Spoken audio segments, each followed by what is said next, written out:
ಆತ್ಮೀಯ ಸ್ನೇಹಿತರೆ, ಎಲ್ಲರಿಗೂ ಕೂಡ ಸಿದ್ದು ಅಪ್ಡೇಟ್ ಯೂಟ್ಯೂಬ್ ಚಾನಲ್ಗೆ ಸುಸ್ವಾಗತ. ಸ್ನೇಹಿತರೆ, RRB ಡಿ ಗ್ರೂಪ್ಗೆ ಸಂಬಂಧಿಸಿದಂತೆ ಒಂದೇ ಪ್ರಯತ್ನದಲ್ಲಿ ಈ ಸಾರಿ ನಾವು ಸೆಲೆಕ್ಷನ್ ಆಗೋದಾಗಿಂತ ಇವತ್ತಿನ ವಿಡಿಯೋದಲ್ಲಿ ಸಂಪೂರ್ಣವಾಗಿ ತಿಳಿಸ್ಕೊಡ್ತೀನಿ. ವಿಡಿಯೋನ ಸ್ಕಿಪ್ ಮಾಡದೆ ಕೊನೆಯವರೆಗೆ ನೋಡಿ. ನೀವೇನಾದರೂ ಮೊದಲ ಬಾರಿಗೆ ನಮ್ಮ ವಿಡಿಯೋ ನೋಡ್ತಿದ್ರೆ ತಪ್ಪದೇ ಒಂದು ಲೈಕನ್ನು ಮಾಡಿ. ಇದೇ ರೀತಿ ಕಂಟಿನ್ಯೂಸ್ ಅಪ್ಡೇಟ್ ನಿಮಗೆ ಏನಾದರೂ ಬೇಕಾದ್ರೆ ಆದಷ್ಟು ನಮ್ಮ ಚಾನಲ್ನ ಸಬ್ಸ್ಕ್ರೈಬ್ ಮಾಡಿಕೊಳ್ಳಿ. ಬನ್ನಿ ಸ್ನೇಹಿತರೆ, ಇದಕ್ಕೆ ಸಂಬಂಧಿಸಿದ ಸಂಪೂರ್ಣವಾದ ಮಾಹಿತಿಯನ್ನು ತಿಳಿಸ್ಕೊಡ್ತೀವಿ.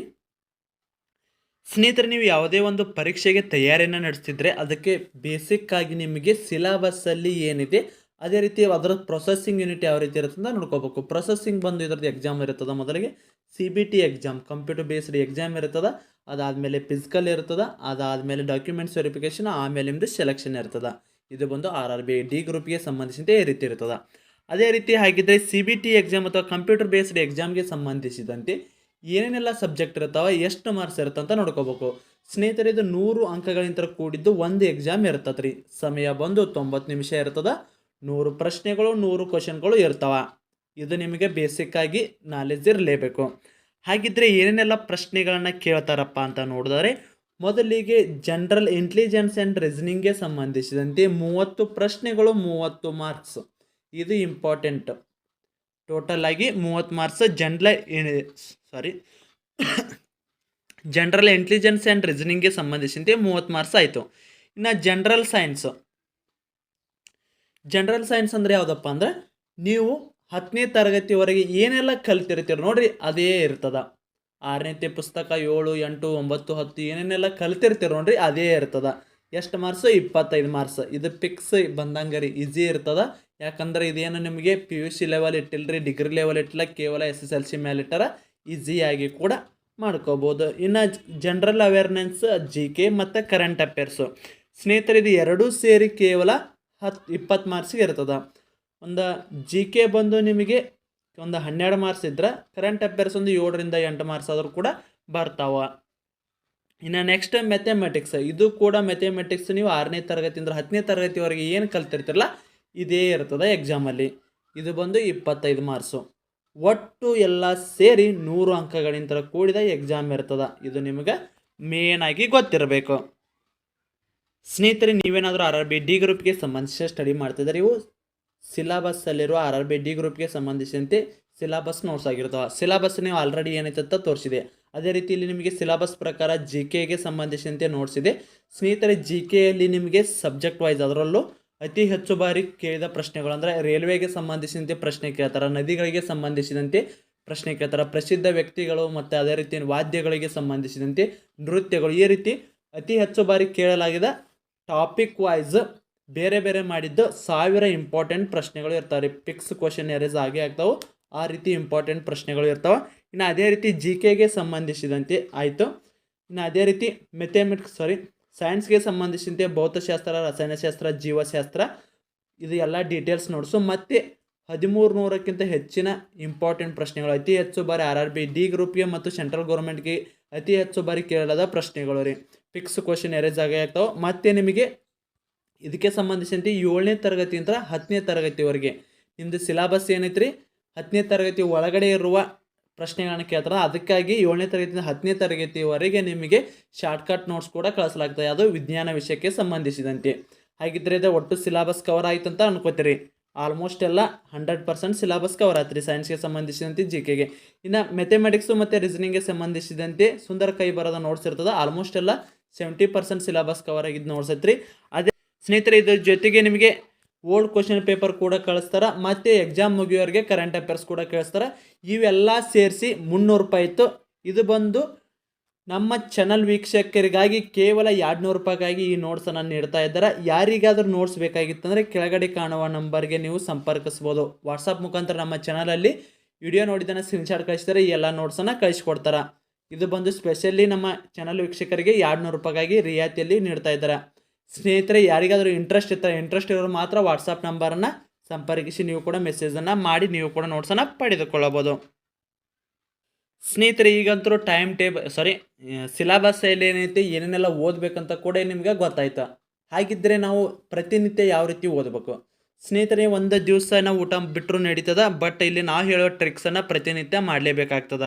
ಸ್ನೇಹಿತರೆ, ಬೆಳಿಗ್ಗೆ ಎದ್ದ ತಕ್ಷಣ ನೀವು RRB ಡಿ ಗ್ರೂಪ್ಗೆ ಈ ಸಾರಿನ ಸೆಲೆಕ್ಷನ್ ಆಗೇ ಆಗ್ತೀನಿ ಅನ್ನೋರು ಸರಿಯಾಗಿ ನಾ ಹೇಳೋ ಟ್ರಿಕ್ಕನ್ನು ಫಾಲೋ ಮಾಡಿರಿ. ಪ್ರತಿನಿತ್ಯ ಬೆಳಗ್ಗೆ ಎದ್ದ ನಂತರ ನೀವು ಬುಕ್ಕ ಹಿಡಿತೀರಿ ನೋಡ್ರಿ, ಸ್ಟಾರ್ಟಿಂಗ್ ಮುಂಜಾನೆ ಎದ್ಕೊಂಡು ಏನು ಸ್ಟಡಿ ಮಾಡೋಕ್ಕೆ ಬರ್ತಿರಲ್ಲ, ಅವಾಗ ಮೊದಲು ನೀವು ಏನು ಮಾಡ್ಬೇಕಂದ್ರೆ 1ರಿಂದ 30ರವರೆಗೆ ಸ್ಕ್ವೇರನ್ನು ಬರಿಬೇಕಾಗ್ತದೆ. ವರ್ಗಮೂಲವನ್ನು ಬರಿಬೇಕು 1ರಿಂದ 30ರವರೆಗೆ. ಮತ್ತು ಇದ್ರ ಜೊತೆಗೆ ನೆಕ್ಸ್ಟ್ 1ರಿಂದ 30ರವರೆಗೆ ಕ್ಯೂಬನ್ನು ಬರಿಬೇಕಂದ್ರೆ ಘನಮೂಲವನ್ನು ಬರಿಬೇಕು. ಇಲ್ಲ ಅಂದ್ರಪ್ಪ ಏನು ಸ್ಕ್ರೀನ್ಶಾಟ್ ಹೊಡೆದು ಇಟ್ಕೋರಿ, ಬರ್ಕೋರಿ. ಈಗ ಇಲ್ಲಿಗ ಇವು ಸ್ಕ್ವೇರ್ ರೂಟ್ ಇರ್ತಾವೆ. Next cube. ಇನ್ನು ಅದೇ ರೀತಿ ನಿಮಗೆ ಎ ಬಿ ಸಿ ಡಿ ನೀವು ಎ ಇದಕ್ಕೆ 1, ಬಿ 2 ಈ ರೀತಿ ಹಿಂಗೆ ಒಮ್ಮೆ ಸೀದಾ ಒಮ್ಮೆ ಬರೀಬೇಕು ವಿತ್ ನಂಬರು, ಮತ್ತು ಒಮ್ಮೆ ಉಲ್ಟಾ ಒಮ್ಮೆ ಬರೀಬೇಕು. ಅದೇ ರೀತಿ ನೀವೇ 1 ವೀಕ್ ಆದಮೇಲೆ ಮಿಡ್ ಬರ್ಕೋತಾ ಹೋಗ್ಬೇಕು. ಒಂದು ಮಿಡ್ ಮಾಡಿ, ಈಗ ಮಿಡ್ ಎಲ್ಲಿ ಬರುತ್ತಪ್ಪ, ಎಮ್ ಇಂತ್ರ ಉಲ್ಟಾ ಒಮ್ಮೆ ಹೋಗ್ಬೇಕು. ನಿಮ್ಮ ಮನಸ್ಸಿಗೆ ಯಾವ ಸ್ಪೆಲ್ಲಿಂಗ್ ಬರ್ತದೆ ನೋಡ್ರಿ, ಅದನ್ನ ಸ್ಪೆಲ್ಲಿಂಗನ್ನು ನೋಡ್ಲಾರ್ದ ಬರಿಬೇಕ್ರಿ ನೀವು ನಂಬರನ್ನು. ಆ ರೀತಿ ಪರ್ಫೆಕ್ಟ್ ಆಗಬೇಕು. ಇನ್ನು ನೆಕ್ಸ್ಟ್ 2ರಿಂದ 30ರವರೆಗೆ ಮಗ್ಗಿಯನ್ನು ಕೂಡ ಬರಿಬೇಕು. ಇವನು ಪ್ರತಿನಿತ್ಯ ಮಿಸ್ ಮಾಡದೆ ಮಾಡ್ಬೇಕ್ರಿ. ನೀವು ಸ್ಟಡಿ ಮಾಡೋಕ್ಕೆ ಕುಂತೀರಂದ್ರೆ ಪ್ರತಿನಿತ್ಯ ಇದನ್ನು ಮಾಡಲೇಬೇಕಾಗ್ತದೆ. ಇನ್ನು ನೆಕ್ಸ್ಟ್ ಸ್ನೇಹಿತರೆ, ಮೇನ್ಲಿ ಇರೋದು ನಿಮಗೆ ಟೈಮ್ ಟೇಬಲನ್ನು ರೆಡಿ ಮಾಡ್ಕೋಬೇಕ್ರಿ. ಪ್ರತಿನಿತ್ಯ ನೀವು ಟೈಮ್ ಟೇಬಲ್ ಪ್ರಕಾರನ ಓದ್ಬೇಕ್ರಿ. ಕಡಿಮೆ ಅಂದರೂ ಕೂಡ ನೀವು 4ರಿಂದ 8 ತಾಸಾದರೂ ಕೂಡ ಓದಲೇಬೇಕು. ನೀವು ಜಾಬ್ ಮಾಡ್ತಿದ್ರೆ ಜಾಬಿಗೆ ಅನುಕೂಲ ಆಗೋಗೆ ನಿಮ್ಮದು ಟೈಮ್ ಟೇಬಲನ್ನು ಹಾಕೋರಿ. ಮಾರ್ನಿಂಗ್ 2 ತಾಸು, ಮಾರ್ನಿಂಗ್ 2 ಅವರ್, ಸಾಯಂಕಾಲ 2 ಅವರ್ ಆ ರೀತಿ ಮಾಡ್ಕೋರಿ. ಅಥವಾ ನಾವು ಮಾರ್ನಿಂಗ್ 3 ತಾಸು ಸಿಗುತ್ತೆ ಅಂದ್ರೆ 3 ತಾಸು ಓದ್ರಿ, ಮತ್ತು ಈವ್ನಿಂಗ್ ಬಂದು 3 ಅವರ್ ಸಿಗುತ್ತೆ 3 ಅವರ್ ಈ ರೀತಿ ಓದ್ಕೋರಿ. ಅದೇ ರೀತಿ ಕಾಲೇಜ್ಗೆ ಹೋಗೋ ಅಭ್ಯರ್ಥಿಗಳು ಕೂಡ ಅದೇ ರೀತಿ ಮಾಡ್ಕೋರಿ. ಒಟ್ಟು ನಿಮಗೆ ಟೈಮ್ ಟೇಬಲ್ ನಿಮಗೆ ಸೂಟಬಲ್ ಆಗ್ಬೇಕ್ರಿ. ಅದು ಒಮ್ಮೆ ಓದಕ್ಕೆ ಕೂತ್ರಂದ್ರೆ ಮಿನಿಮಮ್ ಅಂದರೂ ಕೂಡ 1 ಅವರ್ ಕುಂದರಿ, ಅಂದಾಗ ಮಾತ್ರ ನೀವು ಈ ಸಾರಿ ಯಶಸ್ಸನ್ನು ಕಾಣ್ತೀರಿ. ಕಡಿಮೆ ಅಂದರೂ 1 ಅವರ್ ಆದರೂ ಕೂಡ ಕುಂದಿರಬೇಕು. ಇಲ್ಲ ಅಂದರೆ ನಿಮ್ಗೆ ಪ್ರತಿನಿತ್ಯ ಏನು ಮಾಡಿರ್ತಾರಪ್ಪ, ಈಗ ಫೋನ್ ಹಿಡ್ಕೊಂಡು ಯೂಸ್ ಮಾಡಿ ರೂಢಿ ಕೂತಿರ್ತದೆ, ಬರೀ ಆ ಕಡೆನೇ ಮನಸ್ಸು ಜಗ್ತಿರ್ತದೆ. ಆದಷ್ಟು ಫೋನನ್ನು ಅವಾಯ್ಡ್ ಮಾಡಿರಿ. ಬೇಕಾದಕ್ಕೆ ಅಷ್ಟೇ ಯೂಸ್ ಮಾಡ್ಕೊರಿ. ಉಳಿದಿದ್ದ ಟೈಮನ್ನು ಕಾಲಹರಣ ಮಾಡೋ ಬದಲಿ ಪುಸ್ತಕವನ್ನು ಹಿಡಿದು ಸ್ಟಡಿ ಮಾಡಿರಿ. ಇನ್ನು ನೆಕ್ಸ್ಟ್ ಸ್ನೇಹಿತರೆ, ನೆಕ್ಸ್ಟ್ ಇಂಪಾರ್ಟೆಂಟ್ ಏನಪ್ಪ ಅಂದ್ರೆ old question paper. Time table ready ಮಾಡ್ಕೊಂಡ್ರಿ, ಸಿಲೆಬಸ್ ಏನಂತ ಗೊತ್ತಾಯ್ತು, ಸಿಲೆಬಸ್ ಪ್ರಕಾರ ನೋಟ್ಸ್ ಕೂಡ ತೆಗೆದುಕೊಂಡ್ರಿ. ಇನ್ನು ಮೇನಾಗಿ ಓಲ್ಡ್ ಕ್ವಶನ್ ಪೇಪರ್ ಸ್ನೇಹಿತರನ್ನ ಆಲ್ರೆಡಿ ಹೇಳಿಸಿದೆ ನಿಮಗೆ. ಸಿಲೆಬಸ್ಸಲ್ಲಿರುವ ಟಾಪಿಕ್ ವೈಸ್ ನೋಟ್ಸು ಮತ್ತು ಓಲ್ಡ್ ಕ್ವಶನ್ ಪೇಪರು ಮತ್ತು ಕರೆಂಟ್ ಅಫೇರ್ಸ್ ಇವೆಲ್ಲ ಸೇರಿಸಿ 200 ರೂಪಾಯಿಗಾಗಿ ನೋಟ್ಸನ್ನು ನೀಡ್ತಾ ಇದ್ದಿರ್ತೆ. ಯಾರಿಗಾದ್ರೂ ಇಂಟ್ರೆಸ್ಟ್ ಇರುತ್ತೆ ನೋಡಿ, ಭಾಳ ಹೆಲ್ಪ್ಫುಲ್ ಆಗ ವೆರಿ ಇಂಪಾರ್ಟೆಂಟ್ ಆದ ನೋಟ್ಸ್ ಆಗಿರ್ತಾವೆ. ಇವು ಬಂದು RRB ಡಿ ಗ್ರೂಪ್ ಮತ್ತು NTPCಗೆ ಇಂಪಾರ್ಟೆಂಟ್ ನೋಟ್ಸ್ ಕೂಡ ಆಗಿರ್ತಾವೆ. ಸ್ಟಡಿ ಮಾಡೋರು ಸರಿಯಾಗಿ ಸರಿ ಸ್ಟಡಿ ಮಾಡ್ತೀನಿ ಅನ್ನೋರು ತೆಗೆದುಕೊಳ್ರಿ. ಸ್ನೇಹಿತರೆ, ಮೇನಾಗಿ ಓಲ್ಡ್ ಕ್ವಶನ್ ಪೇಪರನ್ನು ರೆಫರ್ ಮಾಡಬೇಕು ನೀವು. ಅದೇ ರೀತಿಯಲ್ಲಿ ಏನಪ್ಪ ಅಂದ್ರೆ ನೀವು RRB ಡಿ ಗ್ರೂಪ್ದು ಸ್ಟಡಿ ಮಾಡಬೇಕು ಇಲ್ಲಿ, ಅಥವಾ ನಿಮ್ಮದು ALP ಇದ್ದರೆ ALP. ಅದೇ ರೀತಿ ನೀವು NTPCಗೆ, ಅದೇ ರೀತಿ SSC GD. ಯಾಕಪ್ಪ ಅಂದರೆ RRB ಡಿ ಗ್ರೂಪ್ದು ಕಡಿಮೆ ಕ್ವಶನ್ ಪೇಪರ್ ಸಿಗ್ತಾವ್ರಿ, SSC GD ಅತಿ ಹೆಚ್ಚು ಸಿಗ್ತಾವೆ. ಅಲ್ಲಿ ಸೇಮ್ ಟು ಸೇಮ್ ಸಿಲೆಬಸ್ ಏನು ಚೇಂಜ್ ಇಲ್ಲ ರೀ, ನಿಮ್ಗೆ ಆಲ್ಮೋಸ್ಟ್ ಎಲ್ಲ ಸೇಮ್ ಐತಿ. SSC GD ಆಗಿರ್ಬೋದು, RPF ಆಗಿರ್ಬೋದು, ಅದೇ ರೀತಿ RRB ಗ್ರೂಪ್ ಡಿ ಆಗಿರ್ಬೋದು, NTPC ಆಗಿರ್ಬೋದು, ALP ಆಗಿರ್ಬೋದು, ಇವೆಲ್ಲ ಆಲ್ಮೋಸ್ಟ್ ಎಲ್ಲ ಸೇಮ್ ಸಿಲೆಬಸ್ ಇರ್ತಾವೆ. ಒಂದು ಸಾರಿ ಏನಾದರೂ ಒಂದು ಸಿಲೆಬಸ್ಸನ್ನು ಕವರ್ ಮಾಡ್ಕೊಂಡ್ರೆ ಎಲ್ಲ ಎಕ್ಸಾಮನ್ನು ಕೂಡ ನೀವು ಕ್ರ್ಯಾಕ್ ಮಾಡ್ತೀರಿ. 100% ಬರ್ಕೊಡ್ತೀನಿ ರೀ, ಯಾಕಂದರೆ ಸೇಮ್ ಸಿಲೆಬಸ್ ಇರ್ತಾವೆ. ಅದಕ್ಕಾಗಿ ಆದಷ್ಟು ಸ್ನೇಹಿತರೆ ನೀವು ಇಲ್ಲಿ ಓಲ್ಡ್ ಕ್ವಶನ್ ಪೇಪರ್ನ ಎಷ್ಟು ರೆಫರ್ ಮಾಡ್ತೀರಿ ನೋಡ್ರಿ, ಅಷ್ಟು ರಿಪೀಟೆಡ್ ಕ್ವಶನ್ಗಳು ಬರ್ತಾವೆ. ಮಿನಿಮಮ್ ಅಂದ್ರೆ 30ರಿಂದ 50% ಓಲ್ಡ್ ಕ್ವಶನ್ದ ಪೇಪರ್ದಲ್ಲಿರೋ ಕ್ವಶನ್ಗಳು ಬರ್ತಾವೆ. ಅದಕ್ಕಾಗಿ ಆದಷ್ಟು ಹೆಚ್ಚಿನ ಸಂಖ್ಯೆಯಲ್ಲಿ ನೀವು ಕ್ವಶನ್ ಪೇಪರನ್ನು ತೆಗೆದುಕೊಂಡು ನೀವು ಕೂಡ ಪ್ರಾಕ್ಟೀಸನ್ನು ಮಾಡಿರಿ. ಇನ್ನು ನೆಕ್ಸ್ಟ್ ಸ್ನೇಹಿತರೆ, ಕರೆಂಟ್ ಅಫೇರ್ಸು ಅಂದ್ರೆ ಪ್ರಚಲಿತ ವಿದ್ಯಮಾನ. ಇದಕ್ಕೆ ಸಂಬಂಧಿಸಿದಂತೆ ಕಡಿಮೆ ಅಂದರೂ ಕೂಡ 5ರಿಂದ 8 ಅಥವಾ 7ರಿಂದ 8 ಕ್ವಶನ್ ಫಿಕ್ಸ್ ಇರತ್ತಾವ್ರಿ. ಅದನ್ನು ಕೂಡ ಸ್ಟಡಿ ಮಾಡಬೇಕ್ರಿ. ನಾವು ಆಲ್ರೆಡಿ ನಮ್ಮ ನೋಟ್ಸ್ ತೆಗೆದುಕೊಂಡ ಅಭ್ಯರ್ಥಿಗಳಿಗೆ 1 ಇಯರ್ದು ಅಂದರೆ ಎಕ್ಸಾಮ್ ಡೇಟ್ ಫಿಕ್ಸ್ ಆದಮೇಲೆ 1 ಇಯರ್ ಕರೆಂಟ್ ಅಫೇರ್ಸ್ ಕೂಡ ಕಳಿಸ್ತೀವಿ. ಈಗ ಪ್ರತಿನಿತ್ಯ ಕೂಡ ನಮ್ಮ ಗ್ರೂಪಲ್ಲಿ ಕೂಡ ಕಳಿಸ್ತಾ ಇದ್ದೀವಿ. ಅಂದರೆ ನಮ್ಮ ನೋಟ್ಸನ್ನು ತೆಗೆದುಕೊಂಡ ಅಭ್ಯರ್ಥಿಗಳಿಗೆ ಗ್ರೂಪಲ್ಲಿ ಕೂಡ ನೋಟ್ಸನ್ನು ಕಳಿಸ್ತಾ ಇದ್ದೀವಿ. ಸ್ನೇಹಿತರೆ, ಇದನ್ನೆಲ್ಲ ಕವರ್ ಮಾಡಿದರೆ ಮಾತ್ರ ನೀವು ಈ ಸಾರಿ ಯಶಸ್ಸನ್ನು ಕಾಣಲು ಸಾಧ್ಯ. ಯಾಕಪ್ಪ ಅಂದ್ರೆ ಈ ಸಾರಿ ಸ್ವಲ್ಪ ಕಾಂಪಿಟೇಷನ್ ಕೂಡ ಜಾಸ್ತಿ ಐತಿ. ಈ ಸಾರಿ ನೀವೇನಾದ್ರು ಸೆಲೆಕ್ಷನ್ ಆಗ್ಬೇಕಂದ್ರೆ ಕಡಿಮೆ ಅಂದರೂ ಒಂದು 70+ ಆದರೂ ಕೂಡ ಮಾಡಬೇಕು ನಮ್ಮ ಕರ್ನಾಟಕ ಅಭ್ಯರ್ಥಿಗಳು. ಅದೇ ರೀತಿ ನೀವೇನಾದರೂ ಮುಂಬೈಗೆ ಸಲ್ಲಿಸಿದ್ರೆ ಒಂದು 65, 68 ಆದರೂ ಕೂಡ ಮಾಡಬೇಕು. ಚೆನ್ನೈಗೆ ಕೂಡ ಸೇಮು 70+ ಮಾಡಲೇಬೇಕು. ಸಿಕಂದ್ರಾಬಾದ್ ಕೂಡ 70, ಆಲ್ಮೋಸ್ಟ್ ಎಲ್ಲ 70ನ ರೀ. ಭಾಳ ಮುಂಬೈ ಒಂದಾಗ ಕಡಿಮೆ ನಿಲ್ತದ, ಉಳಿದಿದ್ದೆಲ್ಲ 70+ ರೀ. ಅದಕ್ಕಾಗಿ ಸರಿಯಾಗಿ ಸ್ಟಡಿ ಮಾಡಿರಿ, ನಾ ಟೈಮ್ ರಗಡೈತಿ. ನಿಮ್ಮದು ಎಕ್ಸಾಮ್ ಬಂದು ನಿಮ್ಮದು ಸೆಪ್ಟೆಂಬರಲ್ಲಿ ಆಗೋ ಸಾಧ್ಯತೆ ಜಾಸ್ತಿ ಐತ್ರಿ. ಆಗಸ್ಟ್ ಕೊನೆಯ ವಾರದಲ್ಲಿ ನಿಮ್ಮದು ಡೇಟ್ ಫಿಕ್ಸ್ ಆದರೂ ಕೂಡ ನಿಮ್ಮದು ಎಕ್ಸಾಮ್ ಆಗೋದು ಆಗಸ್ಟ್ ಸೆಪ್ಟೆಂಬರ್, ಮಿನಿಮಮ್ ಅಂದ್ರೆ 1 ಮಂತ್ ಆದರೂ ಕೂಡ ಎಕ್ಸಾಮ್ ನಡೀತದೆ ರೀ. ಅದಕ್ಕಾಗಿ ಆದಷ್ಟಿನ ಸಾಕಷ್ಟು ಟೈಮ್ ಐತಿ. ಆರಾಮಾಗಿ 3 ಅಥವಾ 4 ತಿಂಗಳದಾಗ ಟೈಮ್ ಸಿಗ್ತದೆ ನಿಮ್ಗೆ. ಒಂದಿಷ್ಟು ಅಭ್ಯರ್ಥಿಗಳಿಗೆ 3 ತಿಂಗಳು ಸಿಕ್ಕರು ಕೂಡ ಇನ್ನೊಂದಿಷ್ಟು ಅಭ್ಯರ್ಥಿಗಳಿಗೆ 4 ತಿಂಗಳಾದರೂ ಕೂಡ ಟೈಮ್ ಸಿಗ್ತೈತಿ. ಆದಷ್ಟು ಸಾಕಷ್ಟು ಟೈಮ್ ಐತಿ. ಸರಿಯಾಗಿ ನಾ ಹೇಳಿದ ಪ್ರಕಾರ ನೀವೇನಾದರೂ ಸ್ಟಡಿ ಮಾಡಿದ್ರೆ ಈ ಸಾರಿ 100% ಸಕ್ಸಸ್ ಕೂಡ ಕಾಣ್ತೀರಿ.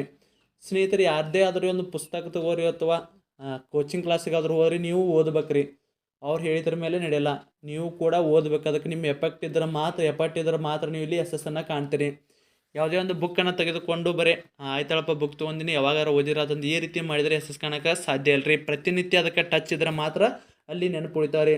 ಆದಷ್ಟು ಎಲ್ಲ ಏನು ಸ್ಟಡಿ ಮಾಡ್ತಿರಲ್ಲ 6 ದಿವಸ ಸ್ಟಡಿ ಮಾಡಿ 1 ದಿವಸ ರಿವಿಸನ್ ಮಾಡ್ಕೊರಿ. ಪ್ರತಿ ರವಿವಾರ ನೀವು ಎಲ್ಲ ರಿವಿಸನನ್ನು ಮಾಡ್ಕೊಂಡ್ರೆ ಮೈಂಡಲ್ಲಿ ಫಿಕ್ಸ್ ಆಗಿ ಉಳಿತಾವೆ. ಯಾಕಂದ್ರೆ ಈಗ ಯಾವುದೇ ಒಂದು ವಿಷಯ ಅಲ್ಲಿ ಒಂದೀಗ ಹಾಡನ್ನು ಕೇಳ್ರಿ, ಒಂದೇ ಸಾರಿ ಕೇಳಿದ್ರೆ ಹಾಡು ಯಾವತ್ತೂ ನೆನಪು ಉಳಿಯಂಗಿಲ್ಲ ರೀ. ಪ್ರತಿನಿತ್ಯ ಒಟ್ಟು ಹಾಡು ಕೇಳಕತ್ತಂದ್ರೆ ಯಾರು ಹಚ್ಚಿದ್ರೆ ಅದನ್ನು ಕೇಳೋದಂತೆ ಅದನ್ನು ನೆನಪು ಉಳಿತೈತೆ ನಿಮಗೆ.